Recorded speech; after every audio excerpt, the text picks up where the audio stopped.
Assalamualaikum warahmatullahi wabarakatuh. Kembali lagi di channel Sukatira. Di kesempatan kali ini saya akan membawakan sebuah cerita yang berjudul Jenazah dalam Tembok. Cerita ini ditulis oleh akun KBM bernama Fatihah. Bagaimana dan seperti apa kelengkapan ceritanya? Tentunya tak usah berlama-lama. Langsung saja kita masuk ke ceritanya.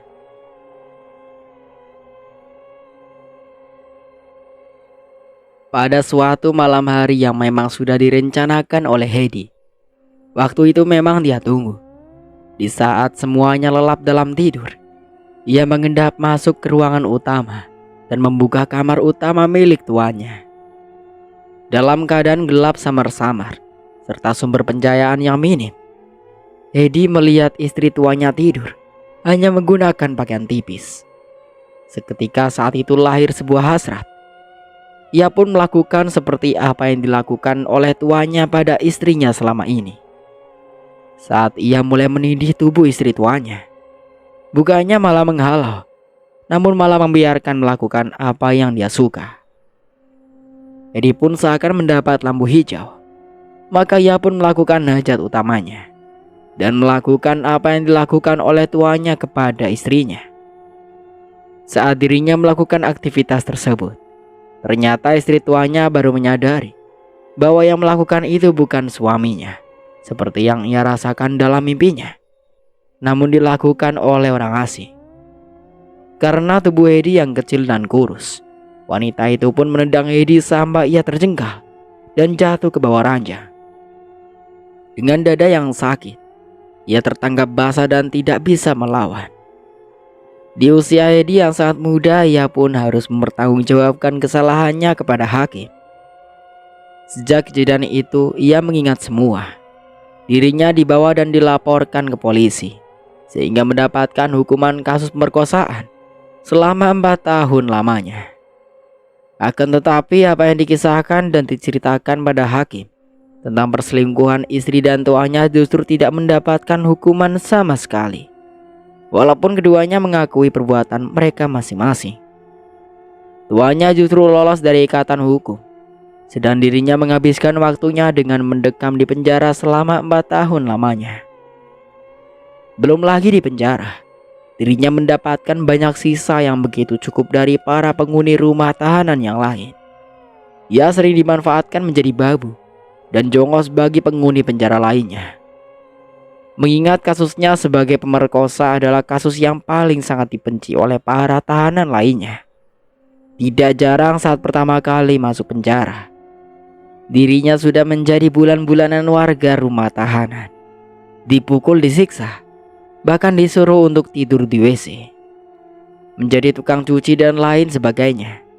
Bahkan menjadi tukang pijat untuk tahanan yang lain. Tak jarang ia juga sering disiksa disuruh membersihkan kotoran di WC umum. Maka tidaklah heran ia begitu sangat dendam dengan tuannya. Beberapa bulan setelah dirinya bebas dari penjara, Heidi sempat kebingungan, kehilangan segala tentang informasi mantan istrinya. Sebab ia memiliki anak wanita yang juga hilang lenyap bagaikan ditelan bumi. Rumah tuanya juga telah pindah. Bahkan informasi yang dia dapat istri tuanya telah menikah lagi dengan lelaki lain. Sedang tuanya telah pindah bekerja dan pindah rumah. Hidup pun berbulan-bulan lamanya menjadi pengangguran. Sampai akhirnya ia mendapatkan pekerjaan sebagai pemandi mayat. Dari sinilah dirinya bertemu dengan Gawan. Bahkan pekerjaan yang ia geluti sama sekali bukan dari cita-cita serta keinginannya selama ini. Tetapi siapa sangka, kerjaan inilah yang malah menjadi sumber kehidupan untuknya. Setelah selesai urusannya dan mendapatkan pekerjaan tetap, penyakitnya belum jua sembuh bahkan bertambah semakin parah. Dan semuanya bermula ketika dirinya mendiami rumah barakos yang mendapatkan apa yang belum pernah ia pikirkan selama ini. Ketika dirinya kehadiran sisi dirinya, orang pertama yang dia cari adalah tuannya. Akan tetapi ia tidak menemukan tuannya, melainkan sebuah kabar bahwa tuannya telah meninggal dunia. Untuk melampiaskan kemarahannya, Heidi membongkar kuburan dan memutilasi jenazah mantan tuanya. Dan itu adalah kali pertama dirinya kehilangan memori. Heidi tersenyum setelah mendapatkan segala informasi itu dalam otaknya. Begitu biasa dan pantas. Dia justru menyangka kenapa ia tidak sempat membalasnya di saat mantan tuanya masih hidup. Usai memperbaiki busi motor, Heidi bisa melanjutkan kembali motornya. Dia pun berjalan bergerak sampai akhirnya perjalanan sejauh 5 km.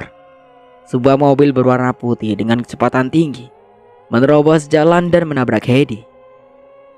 Motor kecil itu terpental jauh dan Heidi pun tergeletak di atas jalan aspal dengan darah basah yang membanjiri permukaan aspal. Penabrak tersenyum saat dilihatnya Heidi tergelepar tidak berdaya. Walaupun ia tidak langsung turun dari mobil, namun dapat dipastikan Heidi meninggal dunia. Heidi saat itu merasakan sakit luar biasa. Ia kehilangan daya atas tubuhnya sendiri. Matanya berkunang-kunang. Ia menyadari matanya perih tertutup oleh darah. Keberadaan Heidi tidak ada yang mengetahui. Sampai akhirnya sebuah truk yang melaju kencang dengan cepat menginjak rem. Melihat seseorang tergelepar di jalan karena jadi korban tabrak lari, mobil ambulan bergerak membawa Heidi yang sekarat. Petugas yang mengevakuasi Heidi sudah berkeyakinan bahwa lelaki ini tidak akan bisa diselamatkan, mengingat luka-luka yang dideritanya cukup parah dan fatal. Di kantor polisi, pada pagi itu merujuk segala aktivitas dan kasus. Mereka menyelidiki setiap potensi pelaku. Lagi-lagi semuanya tertuju pada Heidi. Dalam sebuah laporan terakhir yang ditemukan, pelaku pembunuhan adalah orang yang mengidap kelainan adermatolobia. Dia memang tidak memiliki sidik jari. Atas informasi itulah menguatkan dugaan kembali bahwa pelakunya adalah Heidi. Karena saat perekaman identitas dia memang tidak memiliki sidik jari. Ketika itu tim bergerak untuk menjemput pelaku. Saat Heidi hendak dijemput, maka didapatkan sebuah informasi jika Heidi mengalami kecelakaan. Akan tetapi petugas yang telah berangkat tetap mendatangi rumah istirahat terduga dan berencana ingin menggeledah segala isinya. Di ruang gawat darurat kedatangan 4 orang lelaki berseragam polisi. Tangan kiri Heidi dipasangi gembok borgol, sedang lelaki ini dalam kondisi tidak sadarkan diri. Kisah kecelakaan Heidi terdengar dan tersebar juga di ponsel Sani. Ketika mendengar berita tentang Heidi, ia bukannya bersedih malah tertawa. Ia tertawa lantaran paham jikalau sebenarnya Heidi tidak akan apa-apa. Justru di saat seperti inilah paling berbahaya karena tubuh ini benar-benar aktif dan bergerak justru di saat ia tidak memiliki kuasa atas tubuhnya. Rombongan polisi yang singgah di rumah gawat mendapati banyak temuan aneh. Salah satunya adalah banyaknya buku-buku kuno serta patung beton yang di dalamnya berisi tulang kerangka manusia. Polisi yang menggeledah tempat ini kebanyakan mereka adalah polisi muda, sehingga hampir tidak ada yang tahu akan sejarah rumah ini yang dahulu pernah memakan banyak korban. Raja-raja serta pangkal sihir yang pernah ditanam dalam rumah ini telah lepas. Anggota sekte lainnya terlambat untuk menyelamatkan beberapa peninggalan pemimpin mereka sebab rumah ini keburu sudah dikuasai oleh kepolisian. Siapa melepas raja dan jimat-jimat pelindung rumah ini? Jawabannya adalah Heidi. Dia membongkar setiap sekat rumah ini, membuka beberapa gembok terlarang, sehingga rumah ini tidak lagi memiliki tuah perlindungan lagi. Mendapati banyaknya barang-barang aneh yang berhubungan dengan segala penyiksaan serta penculikan orang di masa lampau. Dan beberapa barang milik korban penculikan membuat polisi sekarang berhasil membuka kembali sisa kejahatan kelompok sekte yang ternyata masih belum benar-benar habis. Informasi ini menyebar ke seluruh anggota sekte lainnya. Itulah kenapa mereka berusaha untuk menghabisi Heidi, karena khawatir tua-tua dalam rumah ini hilang dirusak. Jika sudah hilang dirusak, maka tempat ini tidak memiliki pelindung dan segala macam pelindungan tidak ada. Maka polisi dan warga menjadi bebas untuk mengobrak-abrik seluruh isi bangunan. Dua orang lelaki berkaos biru dengan tulisan polisi berwarna kuning di belakang punggung mengeluarkan patung berbentuk wanita Jawa. Meskipun hanyalah patung, akan tetapi mereka membawanya dengan sangat hati-hati. Patung ini diangkat berdua agar tidak pecah dan jatuh. Patung wanita ini adalah patung kesekian yang dikeluarkan dari dalam ruangan pengap yang berdebu. Di dalam sana masih ada patung lainnya yang belum dikeluarkan. Mereka polisi menduga bahwa patung ini adalah patung yang berisi jasad manusia yang dikubur dalam beton selama belasan tahun lamanya. Mereka memperlakukan sebagai barang bukti dari kasus kejahatan luar biasa yang baru terungkap setelah belasan tahun kemudian. Selain patung itu, mereka juga menyita beberapa pakaian milik Hedi yang masih tersimpan dalam kardus. Selain bukti pakaian, polisi juga menemukan beberapa catatan laki ini. Barang-barang utamanya masih disimpan dalam kotak kardus. Selain itu, di tim lapangan juga banyak mendapatkan beberapa bukti baru tentang kasus-kasus kejahatan masa lalu yang diduga dilakukan sejak belasan tahun lalu. Saat ini polisi sedang mencari tahu apakah ada hubungannya dengan Hedi dengan kasus kejahatan di masa lampau ini. Menilik dari sejarah tentang rumah ini, selama ini memanglah sepertinya menakutkan. Akan tetapi para polisi ini seperti tidak mengenal rasa takut.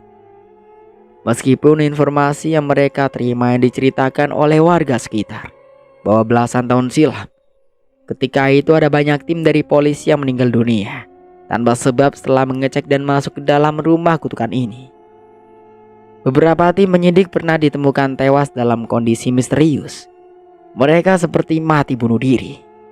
Namun anehnya yang meninggal hanyalah mereka yang ikut memeriksa kasus pembunuhan di masa lampau di rumah ini juga. Kira-kira ini jika ditimbang berapa beratnya? Sepertinya sekitar 60 kiloan dan ini rasanya berat sekali. Masa sih? Iya dan ada yang membawa timbangan tidak?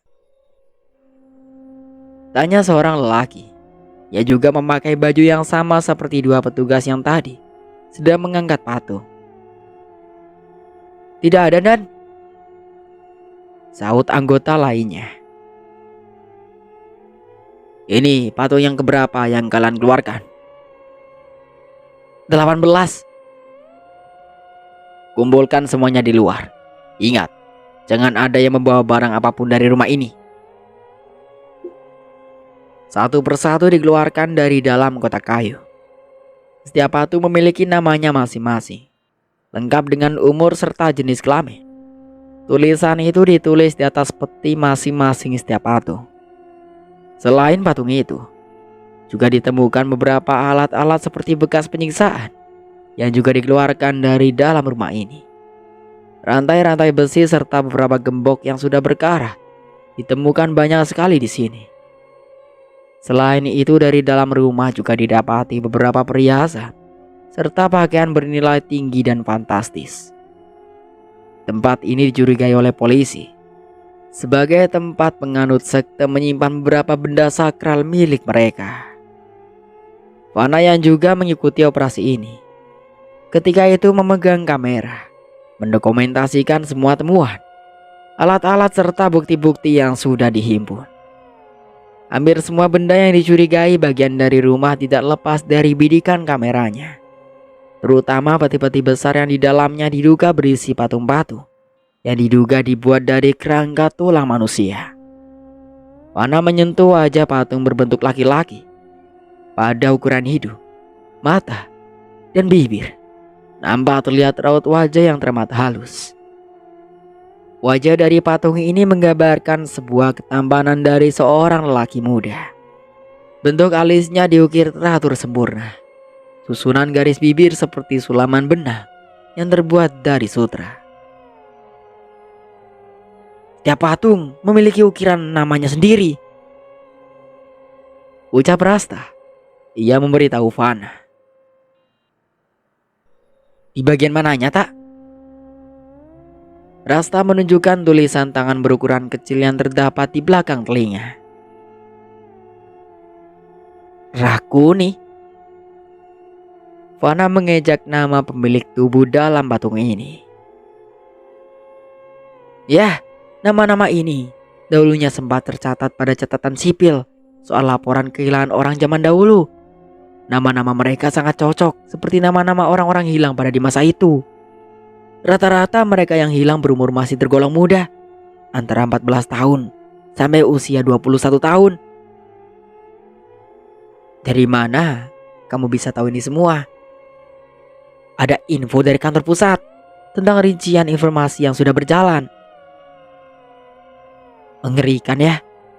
Di zaman dahulu sudah ada orang-orang seperti ini. Balas Fana sedang tangannya masih memegang wajah patung batu berwarna putih susu ini.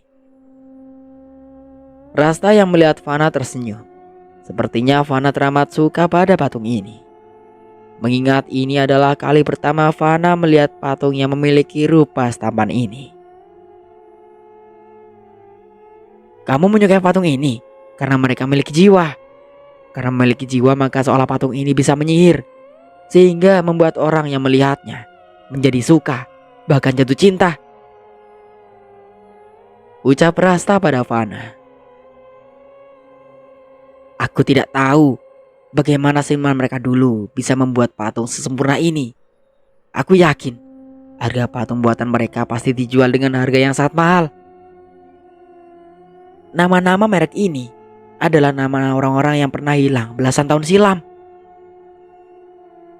Sepertinya mereka membuat patung ini seperti memiliki nyawa juga. Sampai-sampai namanya juga mereka pikirkan. Mereka tidak memikirkan untuk membuat namanya, tapi nama pada patung ini adalah nama asli mereka. Benar kata kamu. Patung ini seakan memiliki nyawanya sendiri. Mengingat seluruh rangkanya juga berasal dari jasad manusia yang dibikin melalui tembok-tembok beton. Boleh jadi jiwa mereka juga ikut terperangkap berada dalam tubuh yang telah dibeton.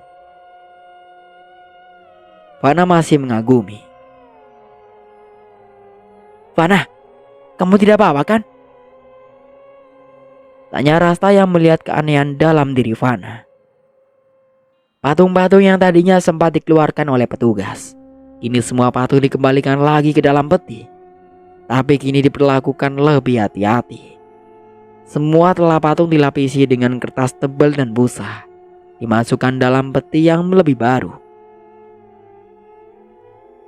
Andai bukan barang kejahatan, aku pasti akan membawanya ke rumahku. Ini benar-benar taman sekali. Ucap Fana lagi. Rasta memandangi Fana. Ia mulai melihat tanda-tanda keanehan dari wajah Fana. Bukan cuma kamu yang berkata begitu, yang lain juga sama. Masa iya sih? Tuh lihat yang lain. Si Randu aja bilang kalau aja bisa berubah menjadi perempuan, pasti dia bakal menikahi patung ini daripada menikahi pacarnya. Iya, ini benar-benar sebuah mahakarya yang luar biasa. Sepertinya patung ini memiliki sihir dan nyawa. Mungkin itulah alasan mereka memakai jasad manusia sebagai bahan pembuatannya. Salah seorang lelaki memakai baju oranye melakukan scanning menggunakan alat X-ray. Dalam penglihatan layarnya nampak jelas kerangka manusia secara utuh di dalam patung yang berisi kerangka jenazah. Semua sampel barang bukti dikumpulkan di luar bangunan. Dalam rumah besar ini juga masih ada 4 ruangan yang semuanya belum dibuka secara semuanya. Di ruangan sebelah, tim lainnya menemukan banyak buku-buku aneh yang berisi tulisan simbol yang tidak bisa diterjemahkan artinya. Buku-buku sebanyak itu kemungkinan besar dibuat dari bahan yang berasal dari kulit para korban. Lalu korban yang sudah dikuliti, tubuhnya dicor dalam beton dan dibuat patung. Nanti patung yang selesai diolah dikirimkan ke berbagai tempat sebagai hasil mahakarya. Akan tetapi siapa yang menyangka jika di dalamnya ditemukan jasad seseorang. Van, apa kamu sudah melihat buku-buku berwarna coklat? Ucap Rasta. Ia ingin memisahkan tangan Fana yang sejak tadi tiada henti-hentinya memuji patung yang disentuhnya. Sudah? Jawab Fana yang saat itu masih menjepret beberapa objek. Kulit manusia? Iya, aku juga berpikiran seperti itu. Sahut Fana santai. Ia memperhatikan kawannya yang sedang menggali tanah dan menemukan 3 golok panjang. Melihat kondisi besi pada golok ini baru saja dikubur.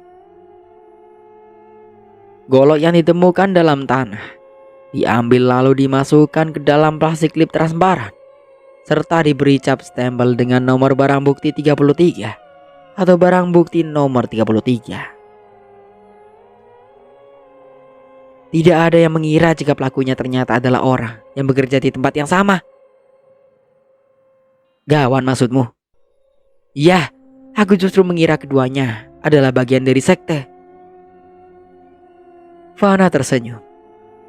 Walaupun wajahnya tidak terlihat, namun dari balik matanya, Rasta masih bisa melihat ia sedang tersenyum. Kenapa kamu gak pakai kaos tangan, Van? Tegur komandannya, yang ketika itu melihat di tangan Fana memegang kamera. Harus, Pak. Ya haruslah. Bagaimana sih kamu?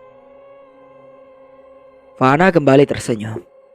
Sementara di rumah sakit, Edi masih belum sadarkan diri. Beberapa bagian tulang dadanya diagnosa mengalami keretakan.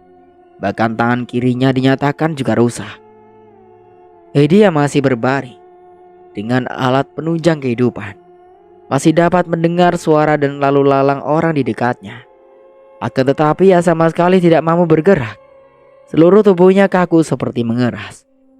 Bahkan untuk menggerakkan jari jemarinya saja ia tidak bisa lagi.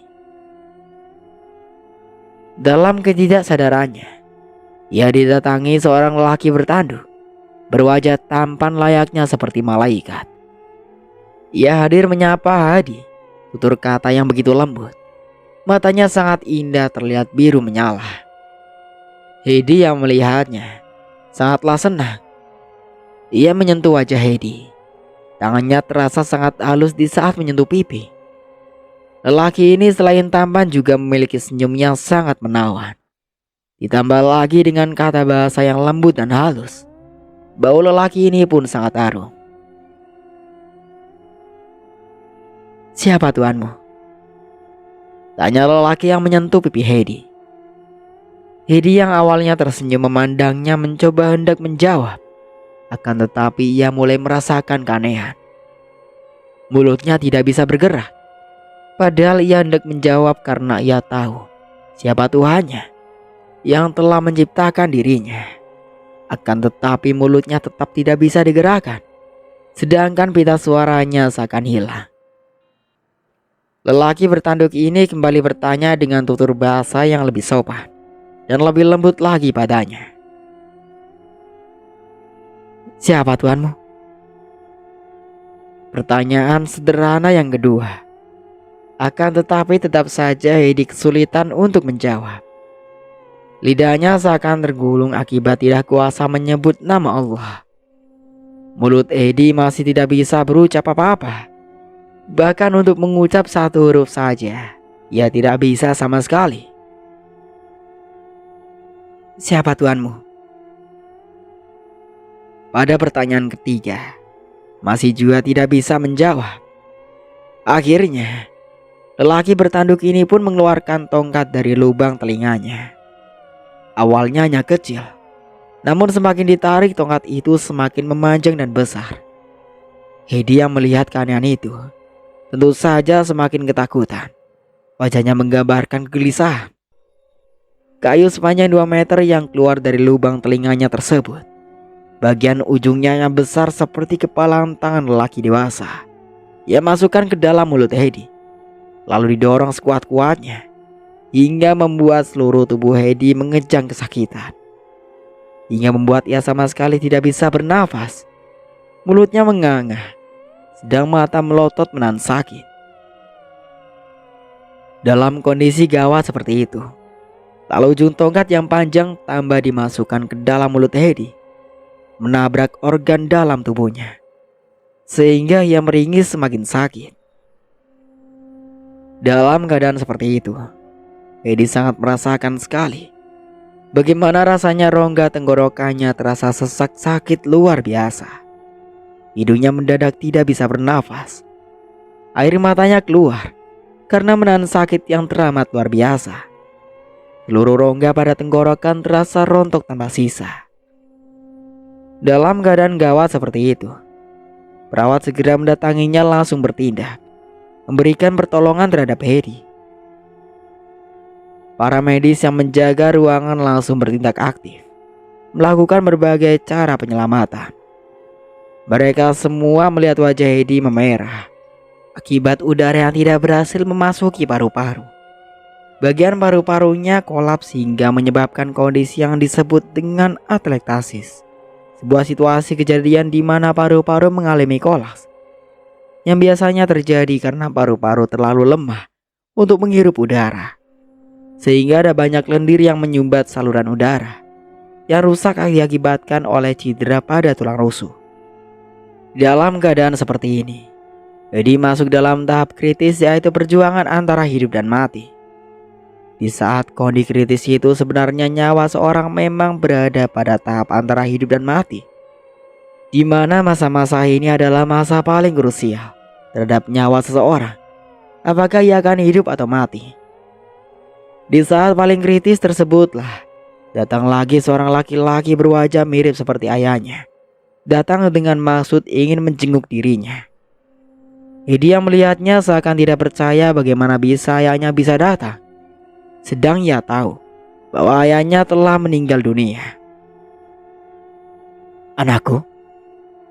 Suara itu lembut dan khas. Heidi menangis. Betapa ia selama ini sangat merindukan kehadiran ayahnya. "Bapak," panggil Heidi. Lelaki itu memegang pipi Heidi.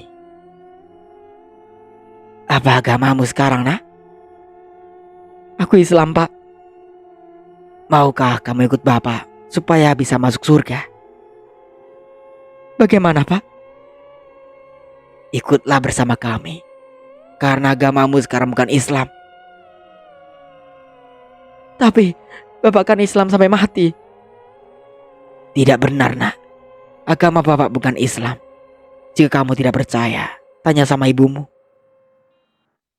Di saat hati Heidi lebih condong hendak bertobat, semua sanak keluarganya yang pernah meninggal bertatangan pada Heidi, membujuknya agar keluar dari Islam.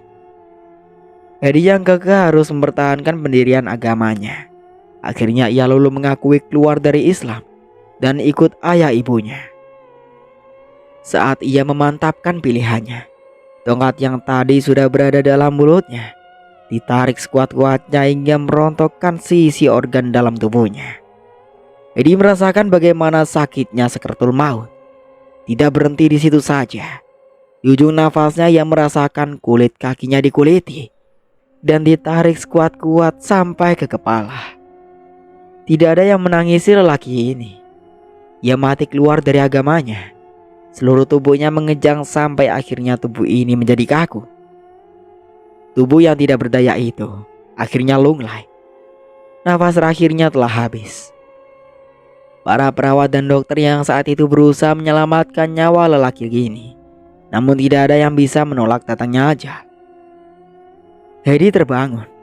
Dalam gelapnya sebuah tempat, seluruh tubuhnya tidak bisa ia gerakan. Bahkan ia merasa kecil di tempat yang gelap.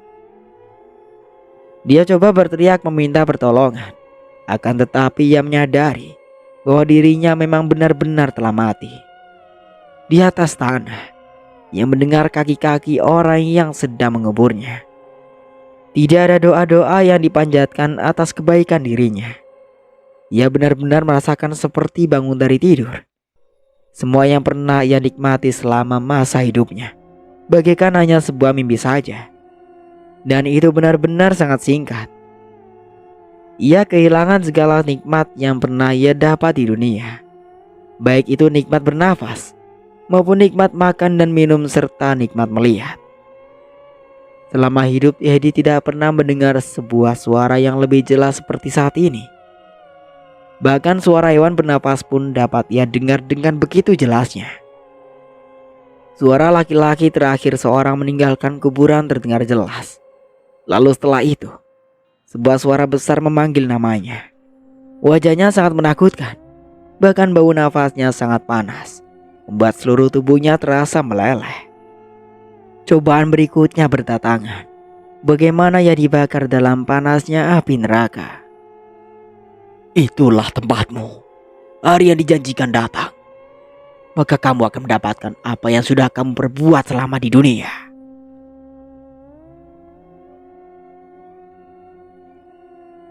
Dan begitulah akhir dari bagian ceritanya.